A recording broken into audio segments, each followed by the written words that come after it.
Muito bom dia. Eu não vou entrar nesta maré de nostalgia, mas de facto também acaba por ser um bocadinho um fim de ciclo para mim, uma vez que a formação na prática processual civil, e eu tenho aqui o privilégio de ter pelo menos dois dos meus antigos formandos, foi um gosto ao longo destes muitos anos também participar na colaboração da formação inicial, mas também da formação contínua. Tirando este pequeníssimo apontamento, vamos entrar aqui na nossa questão. A área da insolvência é uma área que me apraz muito há muitos anos. Comecei a ter contacto com ela, sobretudo a partir da grande crise, digamos assim, que afetou o país em 2008. Foi uma hecatombe em termos de empresas e foi uma hecatombe em termos de insolvências. E, com isso, nós deparámos-nos com um enorme choque na forma como o processo funcionou. Ou não funcionou. Porque, de facto, quando nós nos deparamos com este processo especial, é, de facto, aqui um processo que tem algumas particularidades e a fase declarativa é algo que está mais ou menos sistematizado e claro. Quando chegamos à fase executiva do processo de insolvência, é algo em que temos um travão a fundo. Temos um travão tão a fundo que eu ainda tenho processos de falência. E não é um lapsus de língua, é processos de falência em liquidação. Ora bem, a malvada da liquidação é de facto aquilo que faz emperrar os processos. Não há outra forma de o dizer. Ainda que em termos estatísticos nós possamos dizer que a liquidação ocupa se calhar a grande fatia dos 46 meses que em média um processo de insolvência leva. Isso é uma média. Obviamente, quando nós temos milhares e milhares de processos de insolvência que não têm sequer massa insolvente, portanto, não há massa insolvente. Então, o que é que leva a esta demora? É precisamente uma série de pequenas questões que se transformam em enormes questões. Eu irei focar apenas aqui alguns dos aspectos práticos. Não irei, obviamente, entrar em questões teóricas, mas irei focar aqui alguns aspectos práticos que me parece que são fundamentais para a explicação desta situação. Como nós sabemos, o processo de insolvência, na sua finalidade, tal como é definida no CIR, é um processo que visa, em primeira linha, a recuperação, mas, não havendo hipótese de recuperação, avançar-se-á então para a liquidação. Liquidação do património do devedor insolvente e a repartição do produto obtido pelos credores. Claramente, é isto que se pretende. Portanto, a liquidação é essencial, é crucial em toda esta dinâmica tal como está pensada. Ora, liquidar o quê? Todos os bens, nos termos do 601 do Código Civil, todos os bens que não sejam, obviamente, considerados impenhoráveis. Portanto, na realidade, é todo o património do insolvente.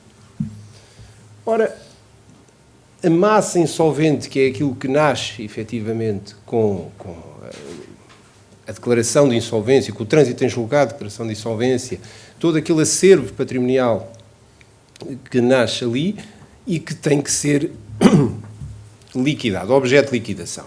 Ora, esse objeto de liquidação depende, efetivamente, da declaração de insolvência, do respectivo trânsito e da apreciação da suscetibilidade da recuperação económica efetuada pela Assembleia de Credores. Obviamente, se houver recuperação, não se falará em liquidação.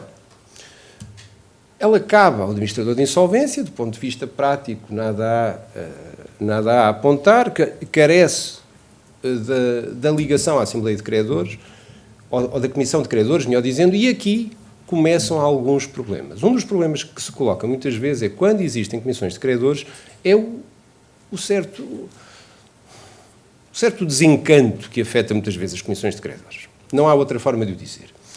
Porque, como nós sabemos, também estatisticamente está demonstrado, nos processos de insolvência só se recupera cerca de 10% dos valores reclamados. Ora, 10% dos valores reclamados em média, o que significa que é um valor baixíssimo. Se eu reclamo 100 euros recebo 10. Ou seja, estamos a falar de valores muito baixos, o que faz com que muitas vezes as próprias comissões de credores tenham uma atitude um bocadinho displicente com tudo o que vai acontecendo. Portanto, mesmo nestes casos, estas ligações às comissões de credores, quando são necessárias, e eu já tive vários processos em que isso sucedeu, houve enormes atrasos porque as comissões de credores, aquele membro não podia, o outro não queria, o outro não se encontrava, pura e simplesmente desaparecem. Já tive comissões de credores em que esse credor que estava apontado foi também declarado insolvente e depois houve problemas na administração de insolvência desse próprio credor que fazia parte da comissão de credores e quem representa quem, e andámos naquilo, não estou a exagerar, 2 anos. E era indispensável o parecer da comissão de credores. Portanto, estamos aqui a falar de situações que se entrecruzam de uma forma e que não há mecanismos ágeis para os resolver. Esta é uma das questões. Ele corre por apenso, ou seja, nós temos mais um processo, aliás, os processos de insolvência, há uns anos, um dos funcionários do Juízo de Comércio de Lisboa dizia com alguma graça, doutor, isto é o Tribunal do Papel, é o Tribunal de Papel, assim não é? Sim, aqui é o Tribunal de Papel. Porque, efetivamente, era papel. Um dos processos e que eu tive a veleidade de tentar consultar, que é mesmo essa a expressão, tinha mais ou menos à vontade, ocupava toda esta parede, e um dos apensos que estava lá para o meio. Era e é, que ele ainda não acabou, obviamente. Estamos a falar de um processo verdadeiramente gigantesco, com ligação a um outro processo que está noutro tribunal do centro do país e que é uma barafunda, não há quem se entenda. Portanto, estes apensos que depois se entrecruzam com outras situações que, por sua vez, também muitas vezes estão ligadas a outros processos de insolvência. Portanto, e não há mecanismos ágeis de ligação entre eles e não há mecanismos para resolver estes pontos. Ora bem, falando de prazos, qual é o prazo da insolvência? Nós podemos dizer que, efetivamente, é quase um prazo programático. Esta norma é quase programática. Nós temos, efetivamente, aqui o artigo 36 e o artigo 169, que nos dão aqui estas linhas. Ela deverá começar, pelo menos, ao 45º dia após o trânsito em julgado e depois deverá terminar no prazo de 1 ano. E, eventualmente, no final do período de cada 6 meses subsequente, deveria ser justificado o seu prolongamento. Ora, eu tenho alguns, estou-me a lembrar de um que recebi uma notificação a semana passada, de 2008, 2006. Já não estou a falar dos de falência, atenção, esses ainda lá estão, ainda tenho. Mas, efetivamente, isto é algo que é verdadeiramente absurdo. Razões para que isto aconteça. As razões para que isto aconteça são várias. Umas delas, o que a experiência me tem dito, é alguns dos senhores administradores de insolvência se calhar não terão,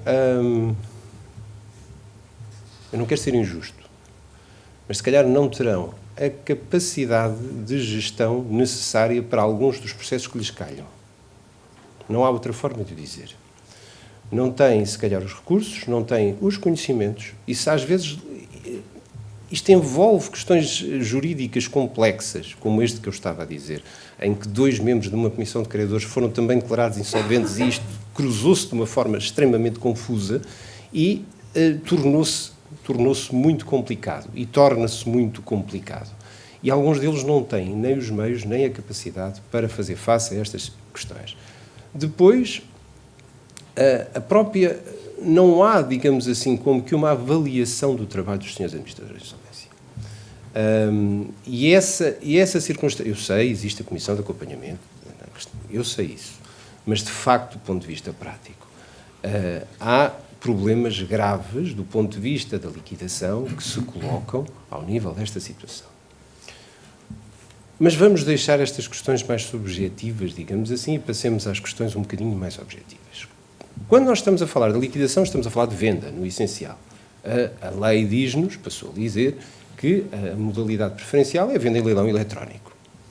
Ora, o leilão eletrónico poderá ser, efetivamente, na plataforma da OSAI, do E-Leilões, poderá ser numa plataforma qualquer, de uma leiloeira que esteja seja um bocadinho mais próxima do Sr. Administrador de Insolvência, como tantas vezes acontece, não há outra forma de o dizer também, e que, efetivamente, acaba por funcionar de uma forma, às vezes, um bocadinho opaca. Também aqui me parece que devia haver um outro cuidado com esta questão do leilão eletrónico e das plataformas necessárias para a venda dos bens, para evitar situações que possam ser equívocas.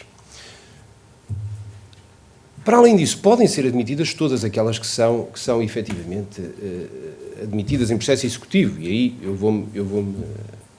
vou evitar de estar a referir, não vale a pena, basta consultar a lei. Ora bem, só não há liquidação quando há falta de bens, aí não há nada a dizer, quando há uma insuficiência da massa para assegurar as custas do processo e as dívidas da massa, sendo certo que esta é presumida quando há um valor para venda inferior a 5.000 euros. Ainda há não muito tempo tive uma situação destas, em que, efetivamente, a empresa tinha vários bens em leasing, mas depois seus tinha muito pouco, tinha uma carrinha velha, que curiosamente ardeu.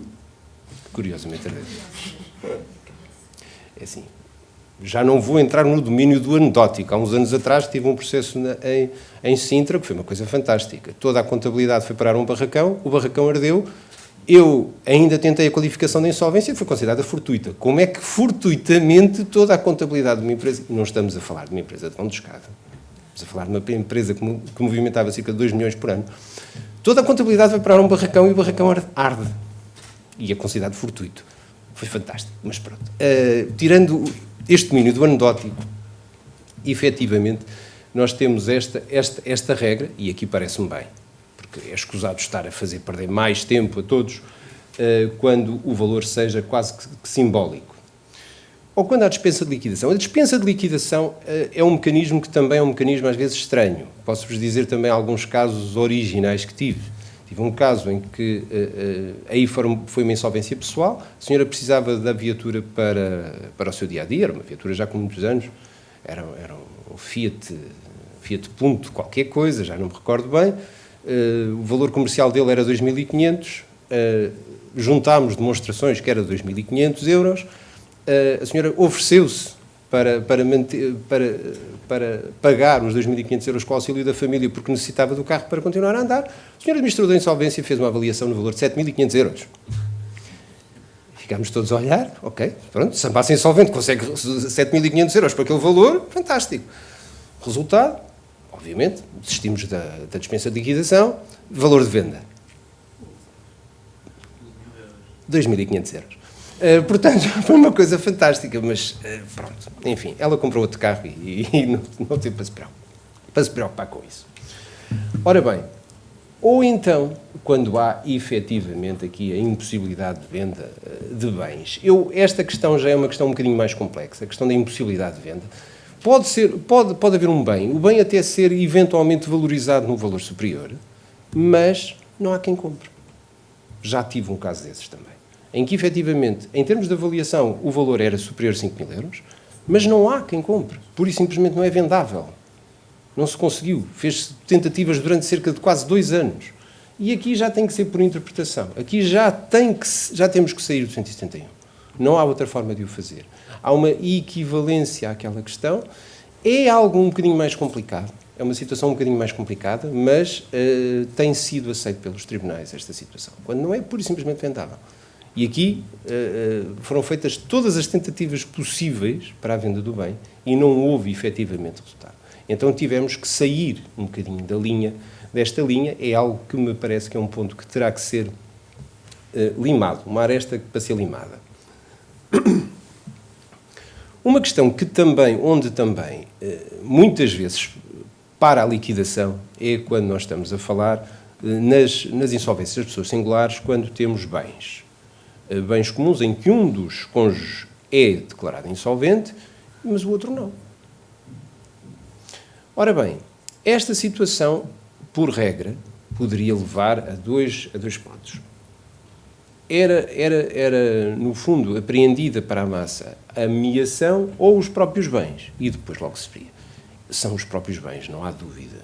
não vamos entrar pela questão da meação. Os tribunais têm sido claros nesse aspecto e parece-me que os senhores administradores de insolvência, e se porventura tentarem aqui um outro caminho, não vai correr bem. É efetivamente algo que nós temos que pugnar porque sejam efetivamente os próprios bens. Ora bem, como operacionalizar toda esta situação? Eu, neste caso, quando isso acontece, recorre-se então ao 740 do Código de Processo Civil. É o mecanismo que está efetivamente previsto no ponto de vista da execução. Lembremos-nos que a liquidação, no fundo, visa a execução universal. É um dos objetivos da insolvência e, como tal, avança-se pelo artigo 740. Para além disso, a apreensão da totalidade do bem comum, faz-se citar o cônjuge não insolvente. Quem cita aqui? Essa é outra questão que às vezes se coloca. É o administrador de insolvência ou é o tribunal que faz a citação? À cautela, eu diria que é o tribunal que faz a citação. Citações pelos administradores de insolvência é uma questão que, tecnicamente, me parece... Há quem faça, há administradores que fazem. Mas, enfim... Há uma equivalência ao agente de execução? Sim, em certa medida, mas pode ser equívoco. É uma situação que pode ser equívoca. Eu diria que o Sr. Administrador deveria suscitar a questão junto do Tribunal e ser o Tribunal a citar. Mas é algo que também não me repugna que seja o Sr. Administrador a fazer a citação. Enquanto poderes de quem está, no fundo, a gerir esta execução. Se porventura não houver requerimento quanto à separação de bens, a liquidação prosseguirá sob o bem comum e, entretanto, o administrador da insolvência requer ao juiz que ordene a separação de meações, desde que haja, obviamente, se houver comissão de credores com o parecer favorável. A separação de bens, então, deverá seguir os mecanismos do 1135 do Código de Processo Civil. A partilha, no fundo, é aqueles casos especiais que estão previstos no inventário por partilha, que estão previstos no 1135 do Código de Processo Civil. Eu juntei aqui alguma jurisprudência que me parece interessante nesse aspecto e um artigo também que me pareceu bastante interessante relativamente a esta matéria e que faz uma clarificação que me parece bastante clara relativamente a esta matéria. Para não me estar a alongar muito mais, um outro ponto que eu também me parece que é interessante e que me gera sempre algumas dúvidas é o direito de remissão. Ora bem, enquanto execução universal, também ao afetar bens pessoais do executado, /insolvente, neste caso aqui é possível aos familiares, nomeadamente ao cônjuge, que não esteja separado judicialmente de pessoas e bens, qualquer que seja o regime do casamento, isso é uma questão que me parece também, que também já ficou clara, porque onde a lei não distingue, não cabe ao intérprete distinguir e não me parece que haja aí grandes dúvidas para isso. O direito de remissão existe tal como existe nas execuções, ao cônjuge, aos descendentes e aos ascendentes, pela mesma ordem. Ora, então, peço desculpa, aqui fui eu. Há uma questão que se coloca aqui que me parece que às vezes possa ser duvidosa e que me gera sempre algumas dúvidas, que é o quê? Obviamente o momento, aí não há grandes dúvidas, recorremos aos mecanismos do Código de Processo Civil, artigo 843, artigo 825, portanto aqui parece uma situação que me parece clara. A questão é, nas execuções, o senhor agente de execução tem que notificar da modalidade da venda e do valor. Na insolvência, não. Ou seja, não há aquele momento, porquê? Porque a liquidação já foi determinada lá atrás. Iniciou-se a liquidação. Não há um momento certo para... Dir-me-ão, certo, mas está insolvente, tem conhecimento, portanto, ele tem conhecimento, dará conhecimento à família de certo do que está a acontecer. À cautela, para a segurança de todos, eu diria que seria melhor o Sr. Administrador de Insolvência ainda assim fazer algo semelhante àquilo que acontece com o Sr. Agente de Execução. Vai ser vendido, há uma notificação clara. Nesse sentido, se repararem, nas execuções há jurisprudência que diz que, efetivamente, mesmo quando são questões um bocadinho diferentes, que é necessário, é indispensável fazer a notificação ao executado. Eu também aqui me parece que quando está definidas a modalidade de venda, quando está definido um valor de base, deverá o Sr. Administrador de Insolvência. Uma vez eu fiz uma conferência, um pequeno apontamento, na Covilhã, em que estava presente a Sra. Amartíssima Juiz do Juízo de Comércio e do Fundão. Ela discordou frontalmente de mim e disse: não, doutor, não há notificação. Eu sei que ela não está prevista na lei, eu sei que ela não está. A questão não é essa, a questão é que me parece que aqui, não existindo aquela notificação que existe no processo executivo, ela deverá existir da parte do Sr. Administrador de Insolvência. Acho que é curial, acho que ao abrigo das regras do processo, parece-me perfeitamente curial que essa notificação existe. Ela existe mesmo em sede de ação executiva, quando não há necessidade dessa notificação para efeitos de indicação da modalidade de venda e do valor. Portanto, eu parece-me que também aqui neste caso deverá existir. Este ponto parece-me importante por uma questão de justiça. Há casos em que a própria família se vê apanhada no meio destes processos e não estão minimamente avisados para tudo o que pode acontecer e para todas as circunstâncias. Já tive situações quase no limite em que tivemos que intervir, vá lá, conseguiu-se o direito de remissão, uma filha conseguiu avançar e ficou com, neste caso era um direito a uma herança, e, portanto, resolveu-se a situação, mas foi no limite, foi verdadeiramente no limite. Portanto, eu considero que, pelo menos, essa notificação, em que diz concretamente que aquele bem vai ser vendido, em que prazo e por que valor, acho que é de toda a utilidade e é curial, sobretudo, torna o processo mais justo e mais evidente para esse aspecto. Eu tenho batido por isso junto dos senhores administradores de insolvência, acho que é fundamental e acho que é uma das questões que poderia ser contemplada. Da minha parte, eu terminei aqui estes pequenos pontos, haveria muito para dizer acerca da liquidação. Eu escolhi alguns dos pontos que eu considero que são importantes e que alguns deles são duvidosos, digamos assim, mas que me parecem interessantes. Fico à vossa disposição para quaisquer questões, penso que no final da manhã. Muito obrigado pela vossa paciência.